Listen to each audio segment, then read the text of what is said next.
добре дошли на всички. Два рода ви събраха отблизо и далеч.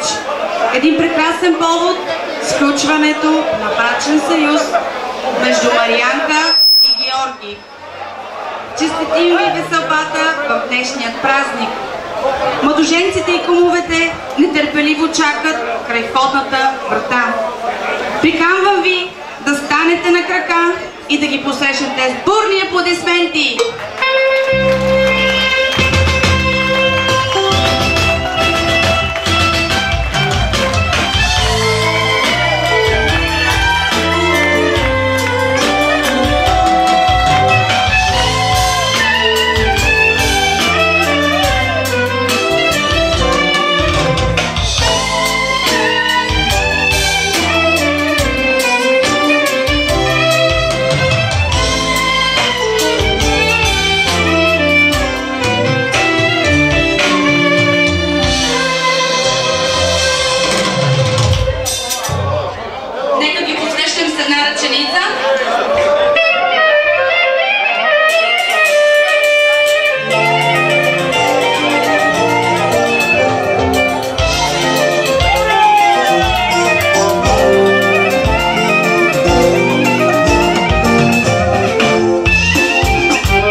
Уважаеми кумове, родители и гости, добре дошли в този празничен ден за радост и веселие отреден.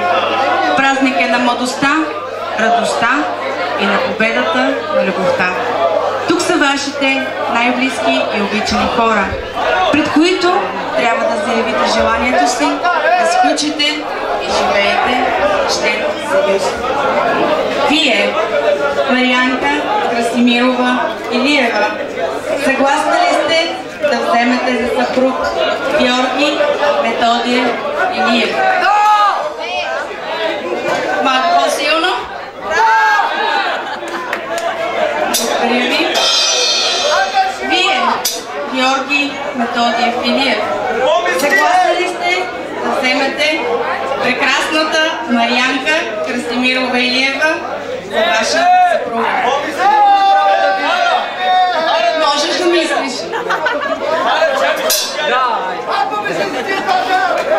Благодаря ви. И двамата доброволно изразихте вашето желание за съвместен живот. Моля, заповядайте да подпишете необходимите документи. Първо, показва честа на булката. Не дей да бързаш толкова.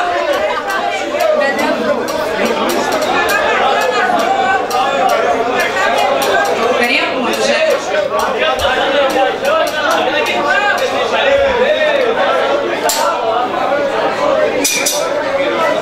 Ред и на кумът.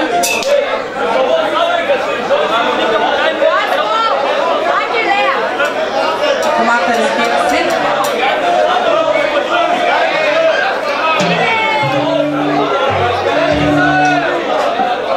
Честито, младоженци.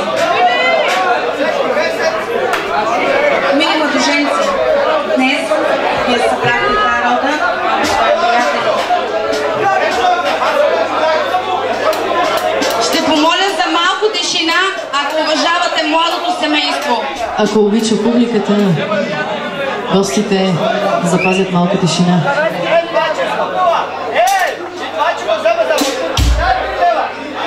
Днес вие събрахте два рода и много свои приятели. Направихте ги съпричастни на важен момент от своят живот. Вашият свещен съюз. Един съюз съединява две човешки съдби. Извървете го заедно, ръка за ръка, рамо до рамо, с много обич и взаимно уважение. Венчайте се, за да създадете здраво и щастливо семейство. Създавайте с любов децата си и с любов ги отглеждайте и възпитавайте. Венчайте се, за да вдъхвате доброта и нежност на чувствата си един към друг и да ги предавате на своите деца. Венчайте се, за да продължите пътя си заедно напред в живота. Пръстенът е знак на съюза, който се случва помежду ви. Отпечатък за честност, вярност и преданост. На мъжа към жената и на жената към мъжа. Пръстенът е прегръдката, която ви съединява, и слънцето, което ви дарява с очите си. Линията на пръстена няма край, така както не бива да има край и вашият стремеж един към друг. Моля, разберете патерите братки.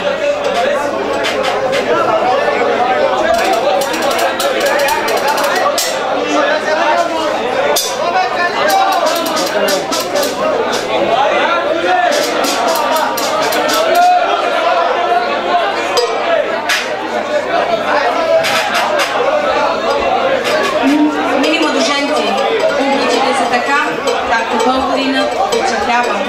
Щастливите години във вашия брачен живот да бъдат толкова, колкото са житните зърна в тази пита. Вземете питата, дигнете я към слънцето и приемете топлите лъчи от него. Разчупете я. Хайде, точно по-равно, няма кой да надбива сега.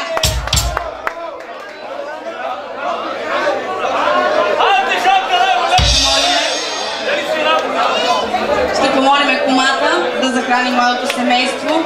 Питай ме, за да бъде жива много, много сладък. Първото се полага на булката.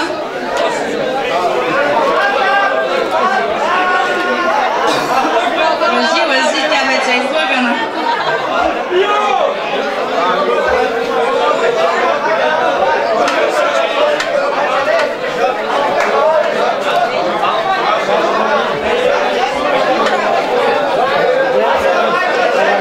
Дигнете изплящите чаши в този ден, очакван и нов. За живота, за дружбата ваша, за голямата, чиста любов. Здраве, младоженци! Хайде до дъно да пием! Браво на булката!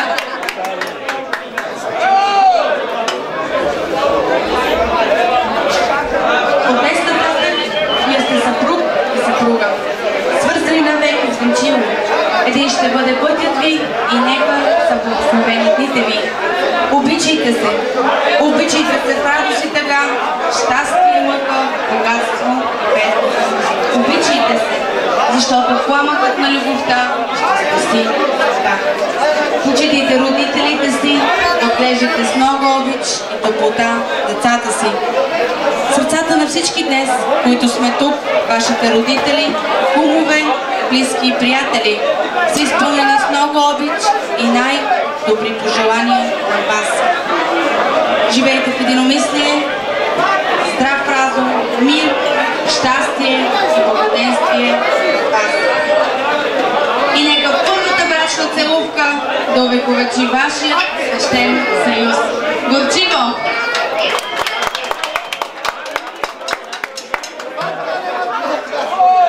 Всичко вече е решено. До вчера влюбени един в друг, от днес съпруга и съпруг. Скъпо младо семейство, изключително ми е приятно да ви приветствам с добре дошли сред вашите близки и приятели. От името на персонала на заведението и на прекрасният оркестър тази вечер, които ще се погрижат за настроението и веселието в този празничен ден. И за тези ден, както повелява традицията, свекървата е приготвила питка, за да захрани младото семейство. Първо спознават хляб и мед, за да сладят животът им, а после и със сол. Както хляба не може без солта, така и двамата да не могат един без друг.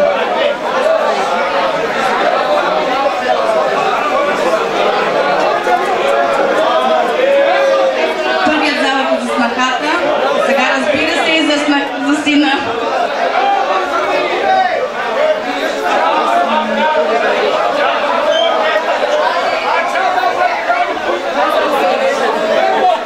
Истината е, че на синът сърцето му настоя пред чара и красотата на любимата жена. По парченце от питата се падат и на кума, и кумата. Питка с мед,